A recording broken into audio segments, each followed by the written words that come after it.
The idea of expected return is really the same as return, except that you're dealing in a case where you don't actually know everything that is relevant, so you have to take a best guess.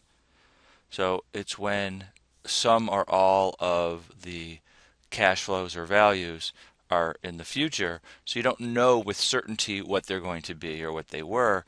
You know your best guess, and as we'll see, the formulas, the approach, everything is the same as with return, and the only difference is you're dealing with time periods where you don't know for sure. There is no certainty, so we use expected.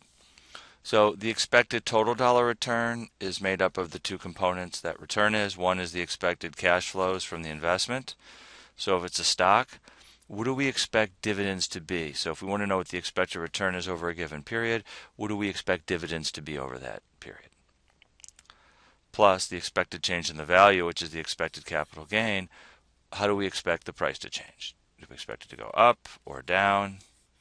And by how much? And the expected change is just the price we expect here at the end of the period minus the price we expect at the beginning. Add the two components together, the expected cash flows plus the expected capital gain, and that's the expected total dollar return. At the beginning of the period, you have some amount of money, or you have a piece of paper worth a certain amount of money. At the end, you have a piece of paper worth possibly a different amount of money, and you want to include that change. Plus, you might have some money in your pocket, and with stocks, it'd be from dividends. So it's what you expect those changes to be. Expected percentage return is just the expected dollar return divided by the expected initial value. So again, you have a period. What do you expect the total dollar return to be over this period? Divided by the value at the beginning of the period. And remember that if you have the expected percentage return and you multiply it by the initial value, you can get the expected total dollar return. So again, you know the value at this point in time, you know what the percentage is supposed to be, you multiply that, it tells you the total dollar return that you're expecting over that period. So again, if we want to find the expected rate of return on a stock, we need three things.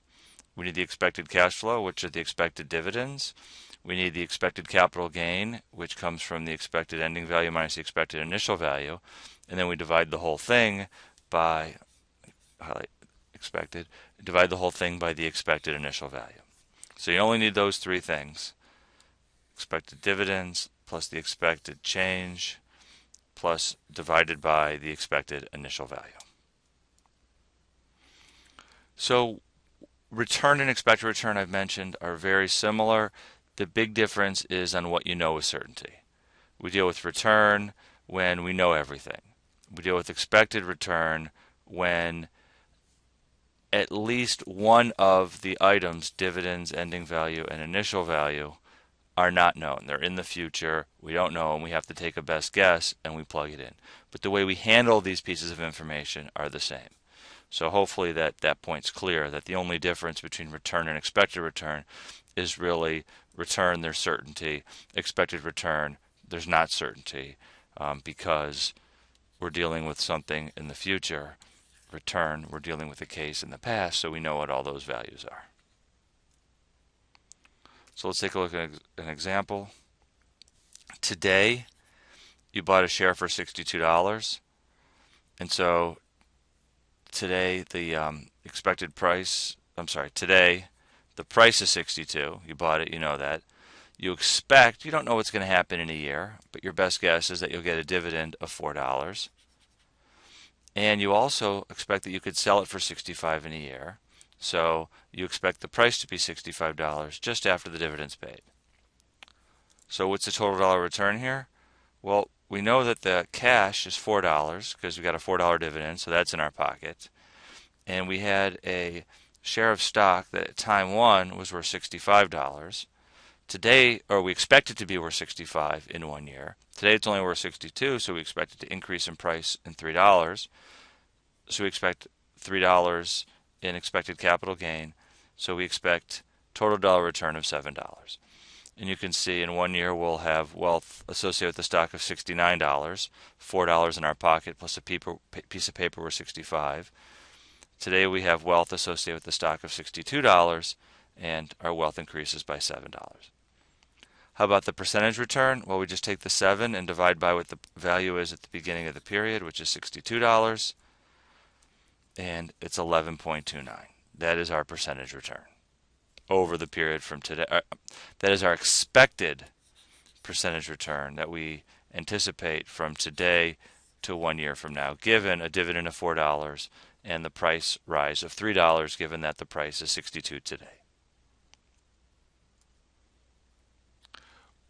A really important assumption that we make in this class, and it's commonly made in finance, is that the expected return remains constant. So we have just figured out what the expected return for the stock is. We said 11.29, from time 0 to time 1.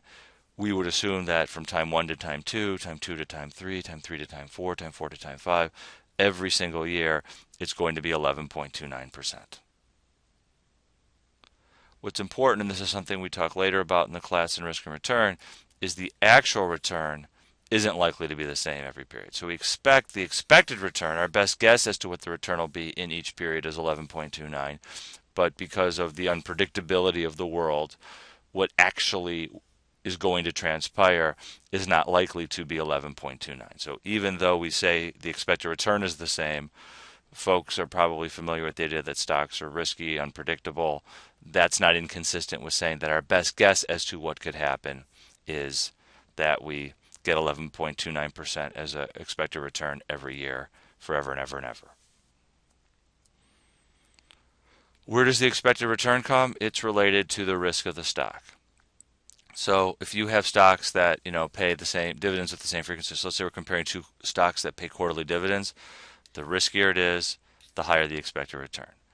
The one, if there's two stocks and one has a higher expected return, it's riskier. If we have two stocks, the one that's less risky will have a lower expected return.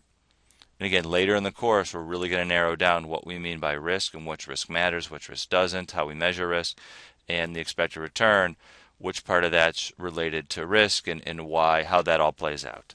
But the thing to know now is that there's this relationship in the world that we've created with this flat yield curve, where the greater the risk, the greater the expected return. So we can decompose expected return into the expected dividend yield and the expected capital appreciation yield to tell us how much of the return comes from each piece. So you get a big equation that shows how we get from point A, which is the expected return, is simply equal to the sum of the expected dividend yield plus the expected capital appreciation yield. So again, we have our stock that we bought for $62 today, $4 dividend in a year, and we expect it to be worth $65 in a year. What's the expected dividend yield? Well, we expect $4, and again, we divide it by the initial value, expected initial value, which in this case we know is 62. So what's the expected dividend yield? 6.45%. How about the expected capital appreciation yield over the next year? We expect that to be $3 because we expect the stock to go from 62 to 65. The expected initial value is 62. And so the expected capital appreciation yield is 4.84%.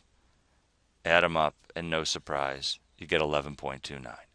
And all of this is really just decomposing, because when we originally introduced expected return, it was the let me get this just in a different color to show it. It was the expected dividends plus the expected capital gain, all divided by the expected initial value. And all we're doing here is saying, let's do this separate plus this separate is going to get us the same. So again, it comes down to A plus B over C is equal to A over C plus B over C.